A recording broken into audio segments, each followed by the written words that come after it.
Kamusta kayo mga kalapatids? Sa episode na ito, pag-uusapan natin yung mga basic na katanungan ng ating mga kalapatids na kanubi tungkol sa pagpaparonda. Sasagutin natin sa episode na ito yung mga basic na katanungan nila. Kung ikaw ay matagal nang nag-aalaga, pwede mo nang wag panoorin ang video ito. Pero sa mga kanubi natin dyan na gustong matuto, dapat mong panoorin at intindihin mabuti yung ating mga pagkukwentuhan sa episode na ito.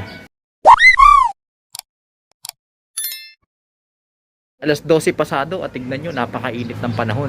So magpaparonda tayo. Huwag na natin patagalin, sagutin na natin yung katanungan ng ating kalapatids na Sir Clarence Dale Manalo. Ang tinatanong niya, paano daw dumiretsong ronda kapag pinakawalan yung mga alaga? Well, hindi ito yung unang pagkakataon na may nagtanong sa ating mga kanubi na ano daw ba yung ginawa natin? Bakit kapag nubuksan natin itong ating release door, diretso lipad agad yung ating mga alaga? So siguro sa kanila, kapag binuksan nila yung release door nila, hindi agad-agad lumilipad yung kanilang mga ibon. Nagtatatambay pa. Pwedeng pumunta dyan, pwedeng magdapo. Kagaya nitong ating isang kalapatid na si Sir Jericho Kayabiyab. Shoutout sa iyo, sir. So ang ginawa niya, kinuha niya na yung mga ibon niya, inatsa na daw niya o hinagis niya na para lang lumipad, para diretso lipad. Pero wala pa rin nangyari, hindi pa rin lumipad. Ano nga ba yung ating ginagawa para magdiretsong lipad yung ating mga alaga sa tuwing ating sila pinapakawalan? Ang nakikita kong dahilan kung bakit hindi agad rumirektang lipad yung inyong mga alaga, yung mga alaga ng ilan nating mga kalapatids na kanubi, ay dahil hindi pa natututunan ng ibon ninyo yung sistema na gusto nyong ipagawa sa kanila. Mapa young birds o old birds man yan, kung hindi yan naturuan, hindi yan na briefing or na bigyan ng sistema pagdating sa pagpaparonda, hindi talaga diretsong lipad yan mga kalapatids. So ganito yan, etong ating mga old birds na narito, yan, mga old birds na narito. Eto, sino ba yung mga old birds dito? Ayan, si Jessie. Okay, so ito matatanda na to, old birds na to, yearlings na to. Ayan, yan. Ang mga young birds natin dito yung mga naka green banded. Okay, so ayang mga yan, etong mga to, yung mga old birds na yan, bago nila natutunan na kapag binuksan natin yung ating release door, ay lilipad sila, natuto na yan sila dun sa mga naunang ibon sa kanila. Okay, at nakaugat yon dun sa sistemang itinuro natin sa ating mga alaga, yung mga unang-unang ibon natin na narito sa ating flyers daw. Yun yung mga kaugalian at routine na natutunan nila, kaya yun yung kanilang ginagawa.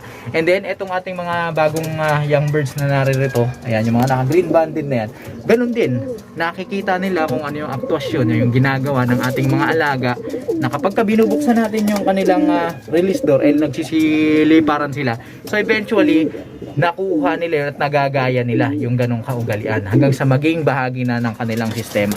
Okay, so natuturo yan mga kalapatids na kanubi. Hindi yan basta-basta kapag binuksan mo na, alam na agad nila yung gagawin. Hindi.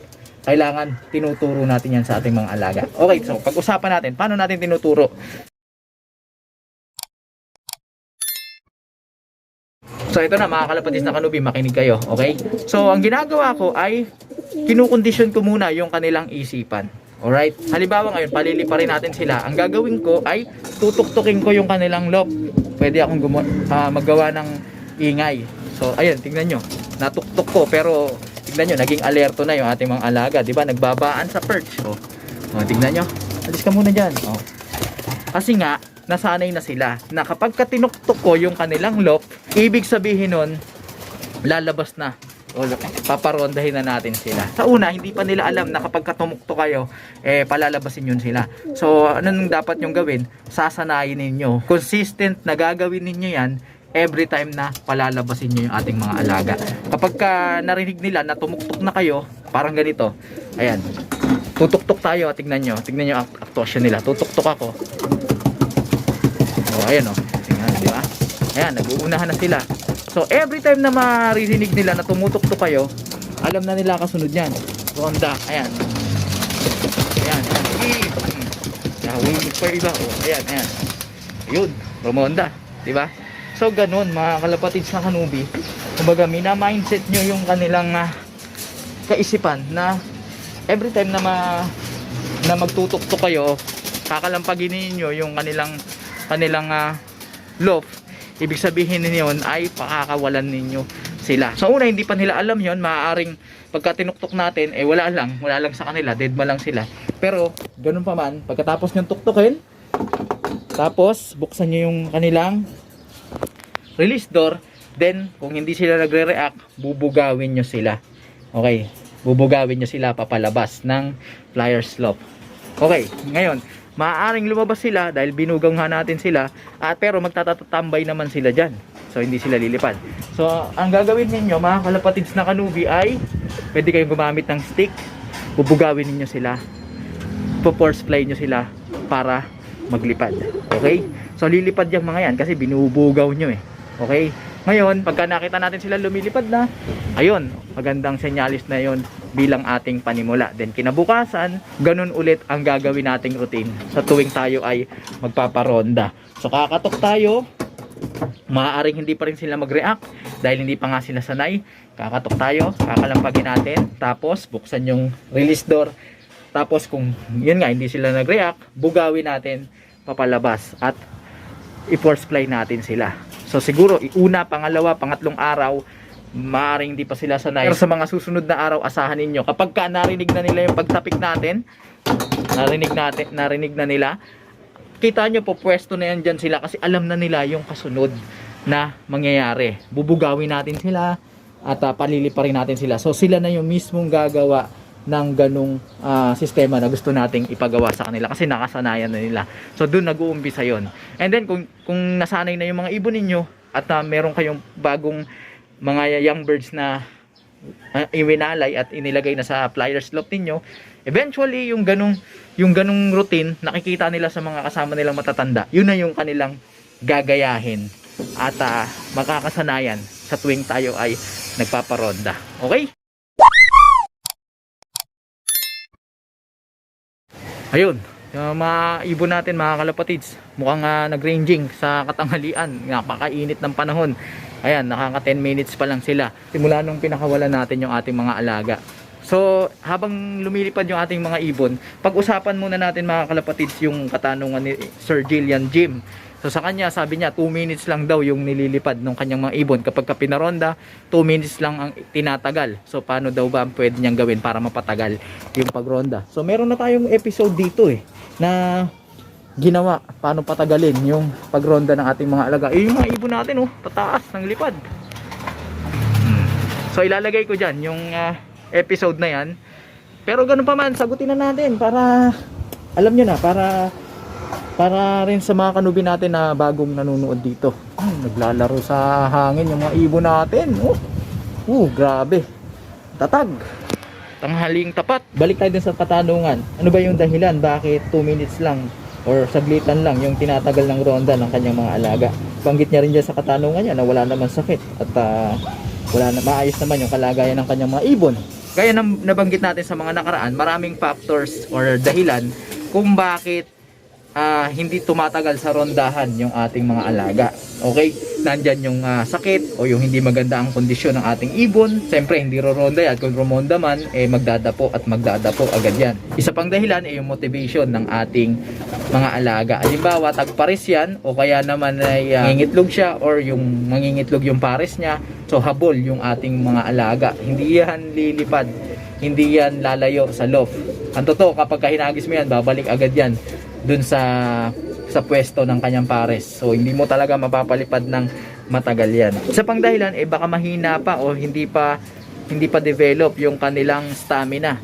So maaaring lumipad yan pero dahil nga hindi pa sanay yung baga, hindi pa ganoon ka-athletic yung ating mga alaga, mabilis hihingalin. Pagka mabilis hingalin, magdadapo at magdadapo yan. So pagka yan ang dahilan, pwede natin gawin ay lagi lang tayo magparonda at patatagin, palakasin yung kanilang stamina. Hindi pwedeng pag pinalipad natin 1 oras agad, mga kalapatid, walang ganun.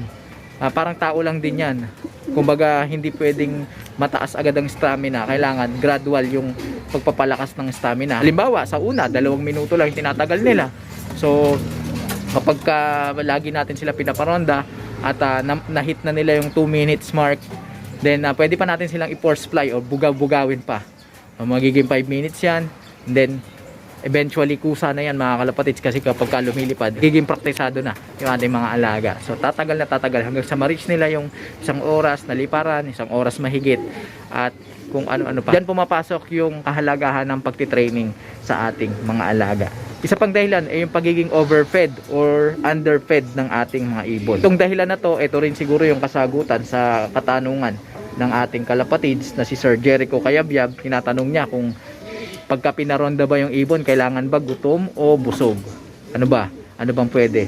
So, eto, kapag ka yung ibon natin overfeed, pag mabigat, halimbawa bagong kain, tapos busog na busog, mabigat, punong-puno yung butchi, palagay nyo lilipad ba yan ng matagal?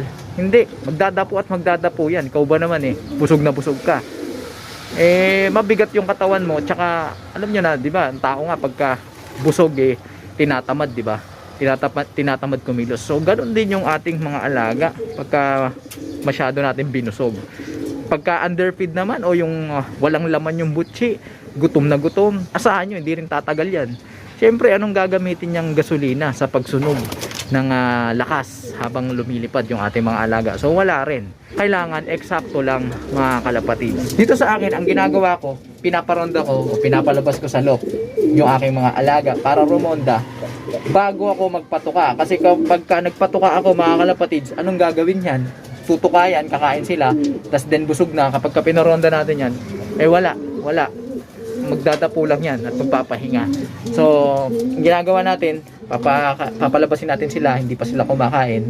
Yung nakuha nilang energy, lakas, mula dun sa pinatuka natin sa kanila kahapon o sa mga nagdaang araw, yun ang gagamitin nila sa kanilang pagronda.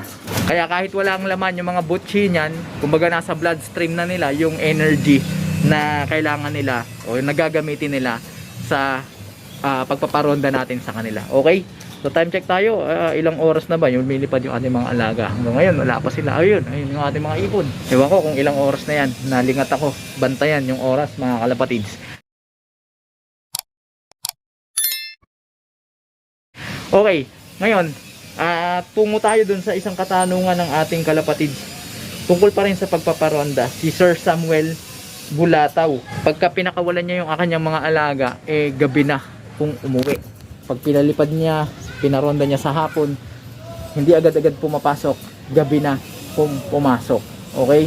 So ito naman tungkol to sa traffic. Related pa rin sa pagpapalow fly kasi kasama sa disiplina ng sistema yan, yung paparondahin and then papapasukin. Meron na tayong ginawang video dyan kung paano mapapapasok yung ating mga alaga dito sa ating trapdoor ng mabilisan at maiwasan yung pagtambay-tambay nila. Ilalagay ko na lang din dyan yung episode na related. Panoorin nyo yan. So, ayun, gaya nga ng ating nabanggit, maaring mga dahilan na interrelated yung mga dahilan. Pwedeng overfeeding ka, kaya yung ibon mo, doon lang sila papasok sa loob kung kailan nilang magustuhan.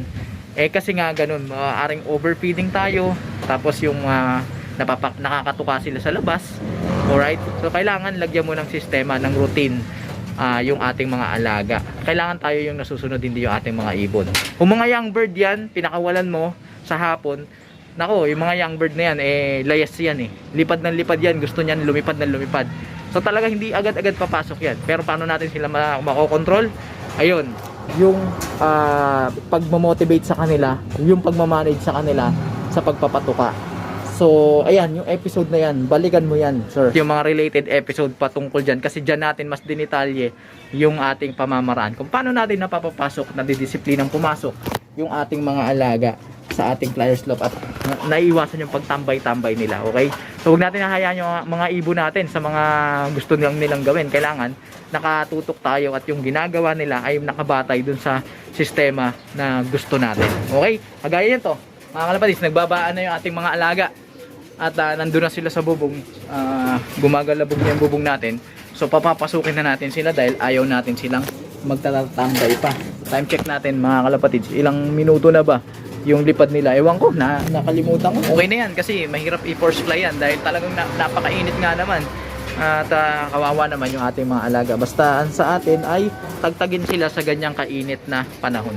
So dahil nga kontrolado natin yung pagpapatuka sa kanila, kita nyo naman, rumonda naman sila kahit walang laman yung mga butchi nila. At ngayon naman, papapasukin natin sila para pakainin. So ang motivation natin para sa kanila na pumasok ay yung patuka. So tara, patuka tayo. Tsaka syempre yung tubig dahil uhaw yan, mga yan, dahil nga sa sobrang init. So tawagin ko na mga kalapatids.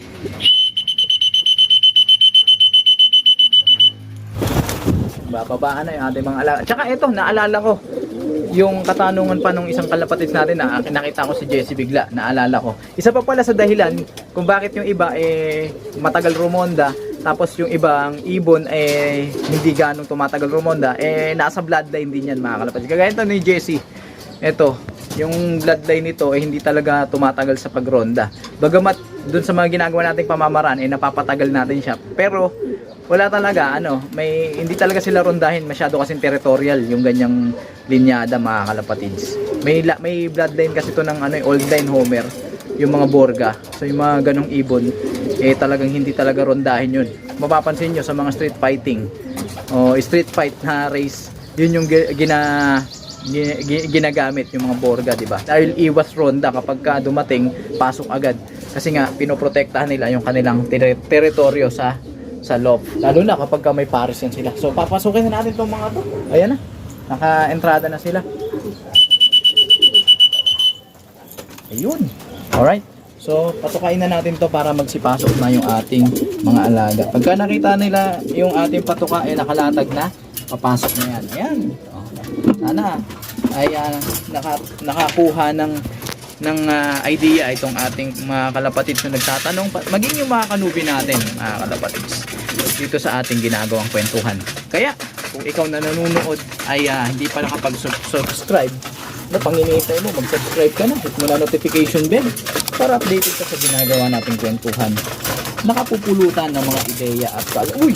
Sumabit! Walang dito si Jessie. Paki-like, comment, share din mga kalapatids, na wala ako dun sa aking intro.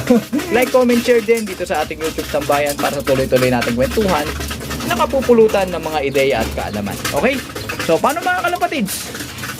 Hanggang sa muli natin pagkikita. Paalam!